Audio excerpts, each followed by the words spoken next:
I survived cancer, but I wasn't prepared to survive betrayal. They say facing death changes a man. I believed that too, once. Until I stood in the back of that chapel, watching my wife, the woman who had once wept beside my hospital bed, slip a ring onto my brother's finger while the priest declared their union. I had fought for my life while they built theirs behind my back. The doctors told me I had less than a year. Evelyn held my hand and promised me forever. My brother Anthony visited me daily, pretending to be the supportive sibling, whispering false comfort while I vomited blood into sterile white basins. I trusted them both. I had no reason not to, but death spared me. Against every medical prediction, my body responded. Tumors shrank, blood counts stabilized. The doctors called it a miracle. I called it a second chance. When I returned home from my final treatment, the house that once smelled like Evelyn's perfume was cold, unfamiliar. Her smiles were hollow, her touches careful, distant. And Anthony. He avoided my eyes entirely. The whispers began long before Elizabeth confirmed them, but even then, I hoped I was wrong. I prayed for anything but the truth. But the truth came. Anyway, tonight was supposed to be their secret ceremony, away from judging eyes, hidden from the world. They hadn't expected me to be alive, let alone standing here, breathing, watching. I never interrupted their vows. Not yet. I let them say every word, let them smile, let them believe they'd won. I wanted them to feel safe, for just one more moment, because the moment I stepped into the aisle, every lie they built collapsed. I was never meant to be anyone special. My name is Matthew Green, the second son, the quiet one, the one who always stood just a step behind his younger brother Anthony. Growing up, Anthony was the star. My parents doted on him like he was made of gold. His laughter lit up rooms. His grades were flawless, his charm undeniable. I didn't resent him. Not then. I was simply different. I found comfort in simple things, books, the stillness of early mornings, the quiet satisfaction of hard work. I never needed the spotlight. I just wanted peace. And then there was Evelyn. We met in college. She wasn't like anyone I had ever known, ambitious, intelligent, but gentle in a way that made people lower their guard. Where others saw just another pretty face, I saw her depth, her kindness. We started as friends, studying late into the night, swapping notes, sharing quiet coffees on campus benches while the world slept. Our friendship grew into something more. She was the first person who truly saw me, not Anthony's brother, not my parents' second choice, but simply Matthew. I proposed to her on the balcony of our tiny apartment during our last year of college. She cried when she said yes. I thought they were tears of joy. Looking back, I wonder now if they were something else entirely.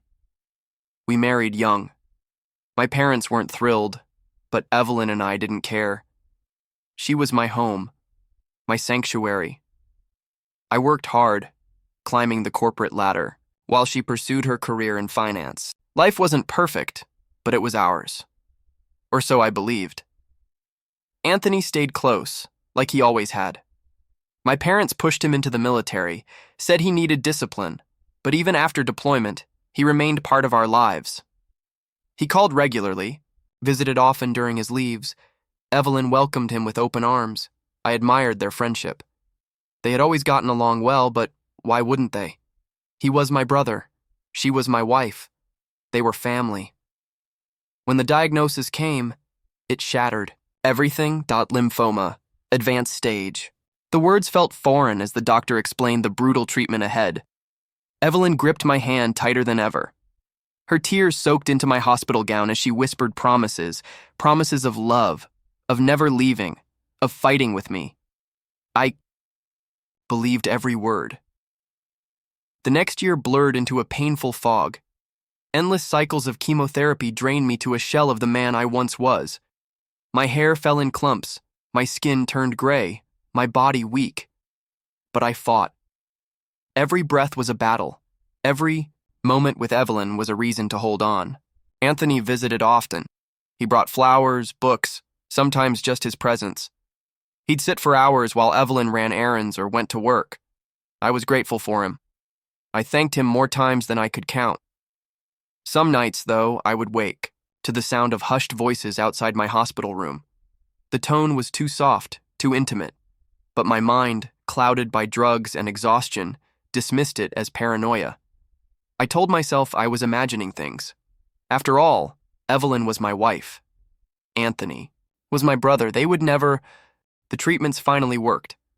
Against all odds, remission came. My oncologist called it a miracle, a 1 in 1,000 chance. I returned home expecting to pick up where we left off, but something had shifted. The warmth was gone. Evelyn's smile didn't reach her eyes anymore. Her touches were polite, almost clinical. The woman who once wept by my bedside now barely met my gaze. Anthony, too, grew distant, offering excuses to avoid family dinners, disappearing for weeks at a time. Tried to fix it, I tried to be patient. I blamed the strain of my illness, convinced we just needed time to find each other again. Then Elizabeth stepped in. Elizabeth had been a part of my life almost as long as Evelyn. She was my childhood friend, someone who had seen both my highest and lowest points. She visited one afternoon with coffee and that look in her eyes, the one that said she was carrying something too heavy to hold any longer. "Matthew," she began, voice shaking, "there's something you need to know about Evelyn and Anthony." I said nothing. I didn't need to. The weight in my chest told me everything before she spoke another word. I've seen them together. They're not hiding it anymore. The world didn't spin or collapse. It simply stilled. Elizabeth reached for my hand, her eyes brimming with pity. "I'm so sorry, Matthew. I thought you should hear it from someone who cares." I nodded, numb. The betrayal wasn't a sudden wound. It was a slow bleed that had finally run dry. I thanked her, stood up, and left without another word. I didn't cry. I didn't rage. Not yet. I followed them for weeks, gathering evidence I never should have needed. The truth unfolded like a play, each act more grotesque than the last. Tonight was supposed to be their final act. A secret ceremony at a secluded chapel, away from curious eyes. But they forgot one thing. I was still alive. The night air was heavy as I stood outside the chapel's grand wooden doors. My hands were steady, my breathing even. I could hear their voices echoing softly from inside, Evelyn's laughter blending seamlessly with Anthony's low, confident tone. It was sickening how natural they sounded together. I didn't rush in. Not yet. I wanted them to feel secure, to believe they had succeeded in building their perfect lie atop my grave. Let them enjoy their illusion for a few more minutes. Inside, rows of carefully selected guests filled the pews, colleagues, distant, relatives, friends who had quietly erased me from their lives. None of them knew I was alive. To them, Matthew Green was supposed to be a tragic memory, lost to cancer, paving the way for the perfect union between the grieving widow and her devoted brother-in-law. The priest cleared his throat as the ceremony reached its climax. "Anthony Green, do you take Evelyn Carter as your lawfully wedded wife, to have and to hold, in sickness and in health, for as long as you both shall live?" "I do," Anthony answered smoothly, his voice filled with false devotion. "And do you, Evelyn, take Anthony Green as your husband?" Evelyn's voice trembled slightly. For a brief moment, I wondered if some flicker of guilt gnawed at her, but when she spoke, her tone was clear. "I do." The audience sighed in collective approval, a perfect ending to the love story they had sold themselves. My finger traced the edge of the envelope in my hand. The transfer orders inside were real. Anthony's latest promotion had been processed, weeks ago, sending him to a remote military post overseas. He just hadn't been notified yet. That was my gift to them. I wanted him to hear it in front of everyone who had silently condoned their betrayal. I stepped forward, pushing the door open. The sudden creak of the heavy wood silenced the room. Heads turned. Gasps rippled like a wave through the audience as my face came into view. For a moment, no one moved. Even the priest faltered, his mouth hanging open. Evelyn's bouquet slipped slightly in her hands, her face frozen somewhere between shock and horror. Anthony's confident smile evaporated, his color draining as though he'd seen a ghost. I walked calmly down the aisle, my steps echoing in the suffocating silence. My eyes stayed locked on theirs. "Please," I said softly, addressing the priest. "Before you finish, there's a matter of military protocol that can't wait." I handed him the sealed envelope. He hesitated, looking to Anthony, who stood paralyzed. "Go on," I urged. "Read it."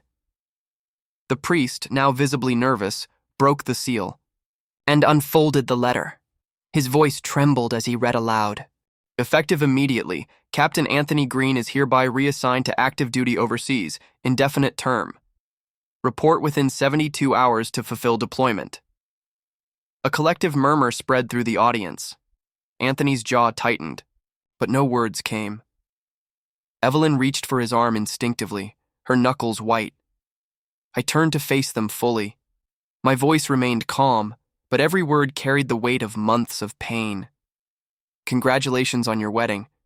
I didn't want you to miss your deployment. After all, it would be a shame for a soldier to abandon his duties, wouldn't it, brother?" Anthony's lips parted, searching for something clever to say, but nothing came. His mask of confidence had cracked completely.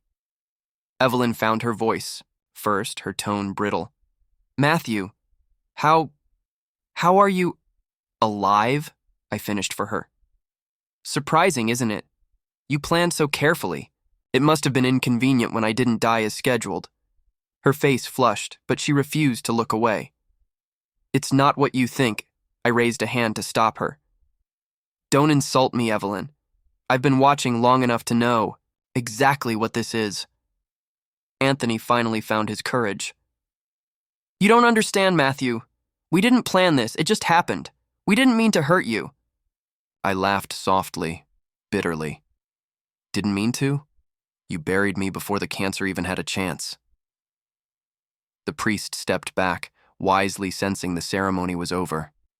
The guests sat frozen, unsure whether to leave or witness what felt like the collapse of a carefully staged play. Evelyn's voice cracked. "Matthew, please. We thought you were going to die. We didn't want to hurt you. We were lost. It just what?" My voice sharpened. "You grieved me while I was still breathing. You built your life together while I was too weak to leave a hospital bed. You planned this ceremony while I was still learning to walk again." Anthony stepped forward, lowering his voice as though appealing to my sense of reason. "We didn't want this to come out like this. Matthew, let's talk privately. We can fix this." I took a deliberate step closer, my voice cutting through his false sincerity. "There's nothing to fix. You've made your choice. I simply came to deliver the orders you neglected to check. You'll have plenty of time to reflect. Overseas." Anthony's face flushed with humiliation as more whispers filled the air around us. The guests, once eager to celebrate, now sat, as silent witnesses to their disgrace. I turned without another word, walking back down the aisle I was never meant to enter. The doors closed behind me, sealing their perfect day beneath a cloud they could never escape. The night air was cold as I stepped out of the chapel, but it couldn't numb what was burning inside me. My hands trembled, not from weakness, but from the storm swirling within my chest. I had faced death once and thought I had felt the deepest form of suffering. I was wrong. This was worse. The cancer had eaten my body, but Evelyn and Anthony, they had hollowed out my soul. I sat in my car for hours, staring into nothing. My headlights cut through the darkness, but they couldn't pierce the shadows creeping through my mind. Their faces replayed in my head like a broken reel. Evelyn, lowering her gaze in guilt. Anthony, standing frozen, exposed for what he truly was. I wanted to feel anger, to explode, to scream until my lungs collapsed again. But instead there was only this vast, quiet emptiness that swallowed every thought. How long had they been planning this? How many nights had they whispered behind my back while I fought for my life? How many times had Evelyn sat at my bedside, holding my hand with lips that had already kissed my brother. It wasn't the betrayal that haunted me. It was the ease with which they did it. The cold calculation, the rehearsed lies, the hollow reassurances. I had trusted them both blindly, foolishly believing that love and family were unbreakable. But they weren't. Every memory felt contaminated now. Our wedding day, our first apartment, late-night talks beneath the city lights. None of it meant anything anymore. It was all built on sand, washed away by their deception. I pulled out my phone and stared at the screen.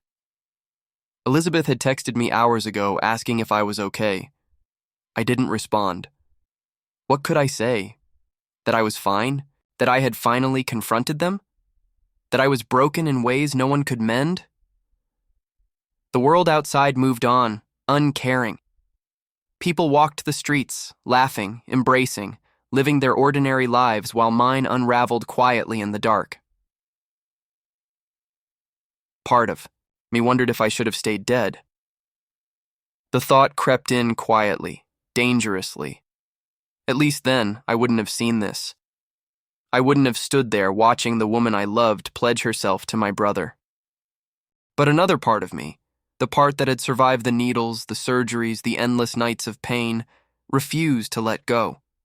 That part of me whispered that I had endured too much to fall apart now. I wasn't just angry. I was tired, exhausted from pretending I was strong. From carrying the weight of betrayal while wearing a face that fooled everyone. I leaned back in the seat and closed my eyes, letting the exhaustion wash over me. But sleep didn't come. Only visions of Evelyn's trembling lips and Anthony's pale face haunted me behind closed eyelids. The phone buzzed again. Another message from Elizabeth. "Matthew, please call me. I know where they are staying tonight. You deserve to know everything." I hesitated. Part of me didn't want to know more, but part of me needed the truth, every rotten piece of it. I called her. She answered immediately, her voice filled with concern. "Matthew, are you okay?" I didn't answer that question.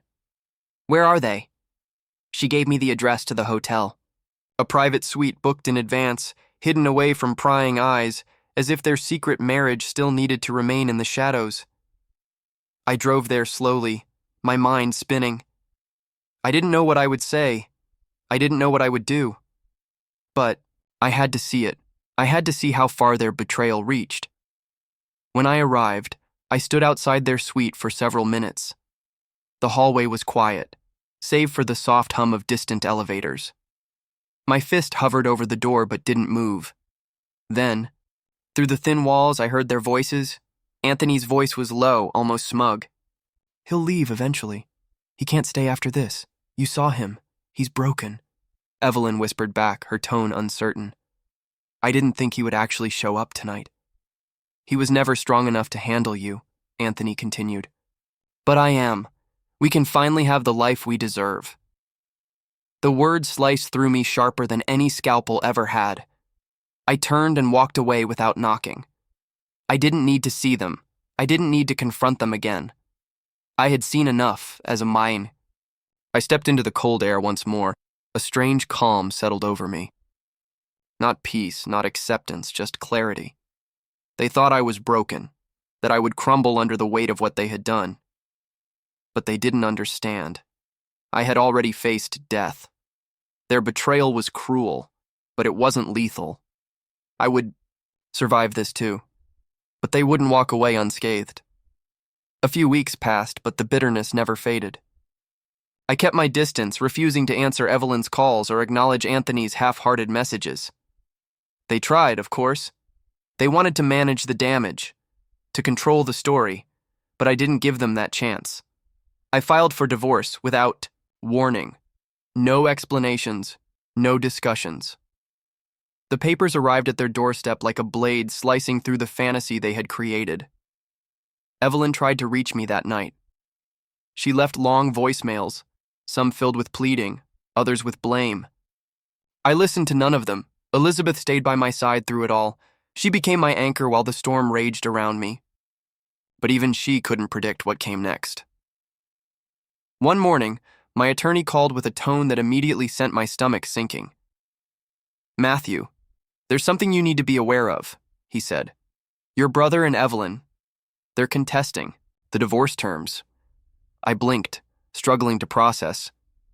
"Contesting? They're claiming that your mental state, due to your recent illness, makes you unfit to handle the division of assets.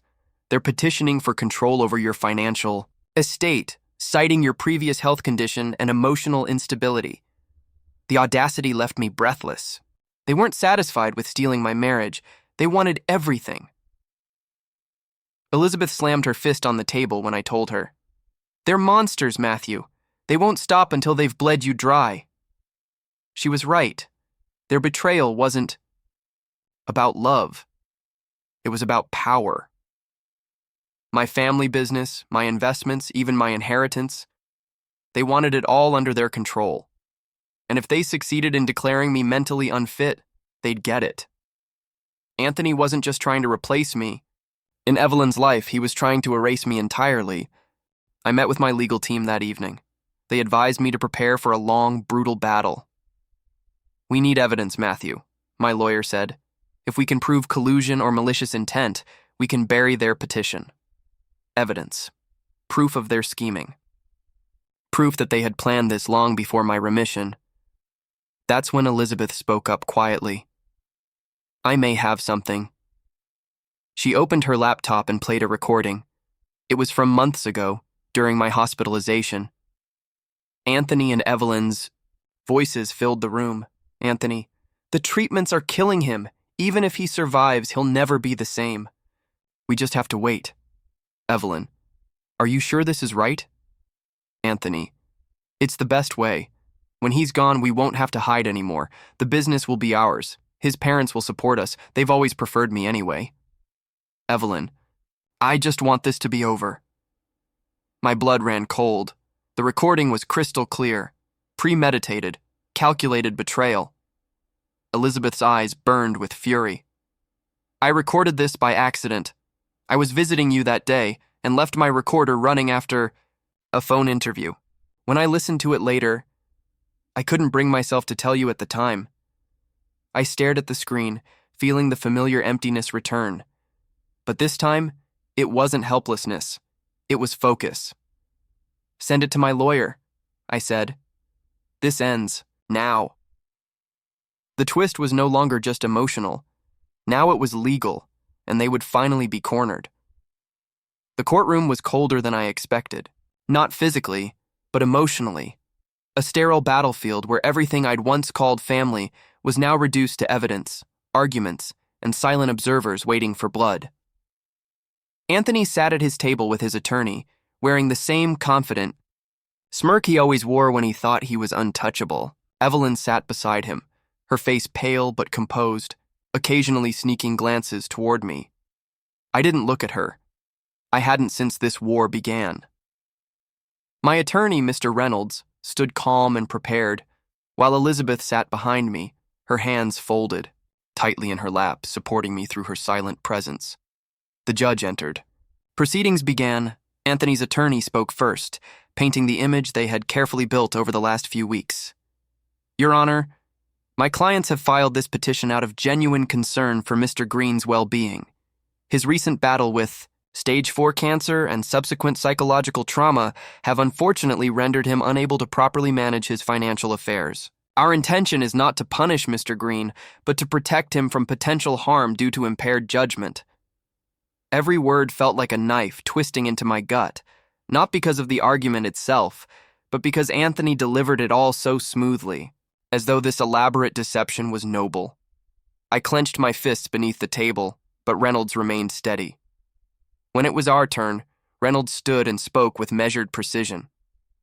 "Your Honor, the petition before you is not rooted in concern, but in malice and premeditated betrayal.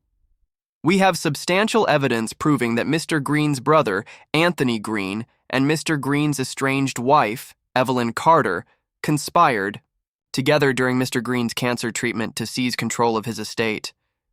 The judge's brow furrowed slightly. This was no longer a simple competency hearing. Tension rose instantly. Reynolds continued. With your permission, Your Honor, I would like to submit into evidence an audio recording that clearly outlines the intentions and collusion between the petitioners. The judge nodded. The audio was played. The courtroom fell into complete silence as Anthony's voice filled the space. The treatments are killing him. Even if he survives, he'll never be the same. We just have to wait. And then Evelyn's voice. I just want this to be over. Anthony's smug expression evaporated, replaced by something far less familiar on his face. Fear. The recording ended. The judge turned his attention sharply toward the petitioners. Mr. Green, the judge addressed Anthony directly. Is that your voice? Anthony struggled. His throat bobbed. It sounds like me, Your Honor, but this is completely taken out of context. Reynolds didn't let the opportunity slip. Context? Would you care to explain what context justifies you discussing your brother's death as an opportunity to gain control of his estate while he was undergoing chemotherapy?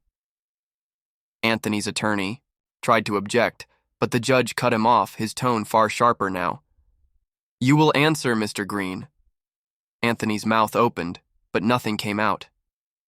Evelyn's composure finally cracked. She gripped Anthony's arm tightly, her lips trembling, her breathing shallow. The judge continued. I find this recording deeply troubling. It suggests not only financial motivation, but also premeditation while the respondent was battling a life-threatening illness. Reynolds pushed forward. In addition to this, Your Honor, we have financial records showing that Mr. Anthony Green quietly began moving assets into his personal accounts months before Mr. Matthew Green was declared in remission. Transfers were made through proxy accounts, some disguised as medical payments. He attempted to move over $2 million into offshore holdings while petitioning this court for guardianship of Mr. Green's estate. The financial records appeared on the screen, line by line, exposing Anthony's elaborate theft. Anthony's face turned bright red, sweat forming along his hairline. The judge's voice grew heavier. Do you deny these transfers? Anthony opened, his mouth. But Evelyn broke first. Stop, she cried, voice cracking through the courtroom. Everyone turned to her. Her shoulders shook, tears streaming down her face now, far too late to redeem her. This wasn't supposed to happen like this, she sobbed. We were supposed to wait. He was supposed to die. Her voice echoed as her breakdown spilled out uncontrollably. I couldn't do it anymore. I was tired of waiting. I loved him once, but I couldn't handle his sickness. The hospitals. The constant fear he wouldn't survive.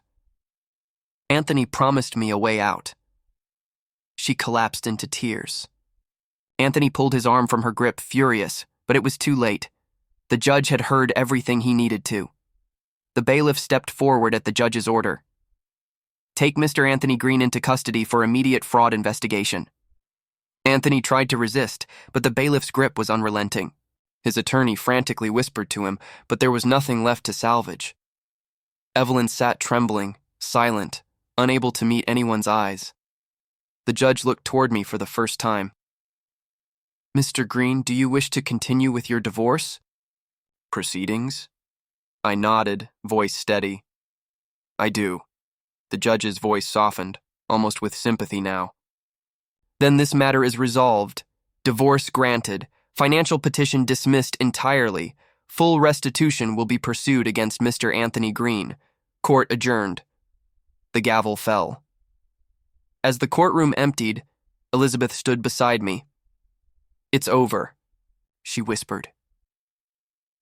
I watched Anthony being led away in cuffs. Evelyn remained seated, abandoned, her sobs echoing in the near-empty chamber. For a moment, I simply breathed. The weight pressing on my chest for months finally lifted. I didn't say a word to either of them. There was nothing left worth saying. I walked out, not as the broken man they had once pitied, but as someone they could no longer touch. Weeks passed since the trial, but the fallout from that courtroom was only beginning. Anthony sat in a federal, holding cell awaiting multiple charges: fraud, embezzlement, financial crimes, and conspiracy. The investigation unearthed far more than either of us had anticipated. Offshore accounts, false shell companies, even stolen investments my father had entrusted him with years before.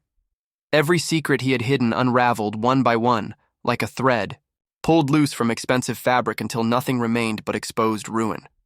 His military career disintegrated overnight. The dishonorable discharge came swiftly. The military had no tolerance for officers who exploited family tragedy to line their own pockets. His security clearance revoked, pension terminated, rank stripped.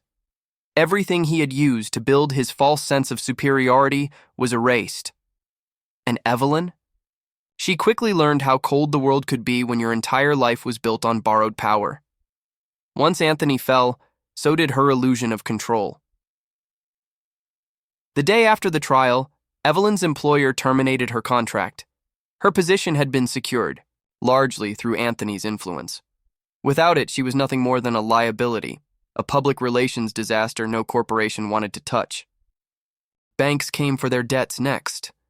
Lavish spending they once disguised as joint marital expenses now left her drowning. The penthouse apartment was foreclosed within weeks, luxury cars repossessed, credit lines frozen. I watched quietly as the woman, who once looked at me with disgust, now spiraled into desperation, scrambling to salvage whatever remnants of the life she stole. But no one came to save her. The public turned merciless. News articles spread rapidly, fueled by leaked court documents and financial records. Headlines painted them as the perfect pair of snakes, betrayers who sought to profit off a dying man's suffering. Online forums devoured every sordid detail, dragging Evelyn's name further through the dirt. My phone rang one afternoon. It was Elizabeth. "They're auctioning off her jewelry next week," she said quietly. "The last of it." I didn't respond. I felt nothing. The man I was when I first faced cancer, the man who clung to hope, who believed in love and loyalty, died long before Anthony and Evelyn ever stepped into that chapel. There was no satisfaction in their suffering, only finality. The settlement from Anthony's seized assets restored everything they tried to steal. My businesses stabilized. My investments flourished once more under careful hands, my own this time. But what money could never give me back was time. Years wasted fighting for life while they planned my replacement. That was a debt neither of them could repay. Elizabeth remained by my side through every step, quietly offering support without demands or conditions. She never asked for anything. She never once pushed herself into my recovery. She simply stood where others had fled. One evening, as we sat overlooking the city skyline, she broke the silence. "You never deserved any of it, Matthew." I turned to her, studying her expression. "Neither did you. You watched them destroy me. You carried the truth for months." Her eyes lowered, guilt flickering across her face. "I was afraid. I thought maybe it wasn't my place. And by the time I realized how deep it ran, I didn't know how to stop it. I should have said something sooner." I shook my head gently. "You told me when it mattered. That's what counts." We sat quietly for a while, longer, letting the past hang between us like fading smoke. Finally, Elizabeth spoke again. "Do you ever think about forgiving them?" Her question hovered in the air, heavy. "No," I said without hesitation. "They didn't make a mistake. They made a choice. Every step of the way, they had a choice." Elizabeth nodded. "And now?" "Now," I exhaled slowly. "Now I live. I move forward. Without them." True to my word, I cut all remaining ties. My parents, once silent observers during Anthony's rise, never defended me when it mattered. I no longer answered their calls. They had picked their favorite son long ago. Let them live with that choice. Anthony's trial concluded with a 30-year sentence. He would grow old behind steel bars. Evelyn, left penniless and disgraced, filed for bankruptcy. The last I heard, she moved into a small rental outside the city, working a low-level administrative job under a false name, hoping to avoid the whispers that followed her like shadows. And I? I rebuilt. Not just my business, but my life. I traveled, for the first time in years. Visited places I had only dreamed of while hooked to IV drips. I bought a small cottage along the coast, far away from the towering skyscrapers and suffocating boardrooms. There, for the first time, I slept peacefully. No nightmares, no hospital machines beeping through the night. Elizabeth visited often, at first as a friend, then as something more. We never rushed. Love, I learned, wasn't something to chase. It was something that grew slowly, carefully, nurtured by honesty, the one thing I had been starved of for so long. On a quiet evening, standing beneath the starlit sky, I finally looked at her differently. Not as a friend who had helped me survive, but as the person who had quietly filled the void left behind by betrayal. "You stayed," I whispered.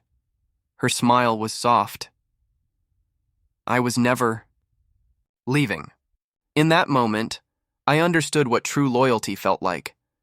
Not the hollow vows of a woman who promised to stay in sickness and in health, only to run at the first storm, but the quiet strength of someone who never asked for anything, but stood anyway. As the waves crashed gently along the shoreline behind us, I pulled her closer. The past no longer haunted me. The betrayal no longer controlled me. And for the first time since the cancer, I wasn't simply surviving. I was living.